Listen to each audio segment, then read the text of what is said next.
Scatta il conto alla rovescia. Domani esplode il Green Friday. Sì, il venerdì verde, verde come il pass che diventa obbligatorio per tutti i lavoratori, anche se non tutti ce l'hanno. A quanti manca? Beh, la privacy impedisce di raccogliere dati certi, ma ipoteticamente se in Veneto circa il 75% della popolazione ha fatto il vaccino, l'andamento per i dipendenti pubblici dovrebbe essere statisticamente in linea, quindi potrebbe esserci un 25% di non vaccinati che o restano a casa o decidono di fare il tampone. Per organizzare la turnistica e provare ad assicurare i servizi ai cittadini, il Comune di Vicenza cerca di capire su quanti operatori potrà contare. Stiamo cercando di reperire risposte attraverso i dirigenti dei vari settori, in particolare ovviamente tra la Polizia Locale c'è il comandante della Polizia Locale che lo sta facendo e sapremo su chi possiamo contare effettivamente. Tamponarsi nei trasporti è una brutta parola, ma in chiave Green Pass ha tutt'altro significato e diventa fondamentale per garantire il funzionamento di autobus e corriere.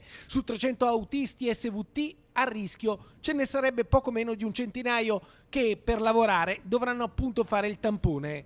Ma le corse giornaliere verranno difese grazie a meccanici e controllori abili e arruolati che sono pronti a rimboccarsi le maniche e a prendere in mano il volante. Assolutamente hanno risposto tutte le forze in campo di SVT, sto parlando di meccanici, sto parlando di personale del gruppo controllo, di controllori veri e propri che faranno turni praticamente interi, tutto questo per garantire il servizio pubblico essenziale. Così è già stato annunciato ufficialmente da SVT che su 3.698 corse giornaliere domani ne salteranno soltanto 144, vale a dire il 4% del totale. La gente non si accorgerà neanche che mancherà il servizio.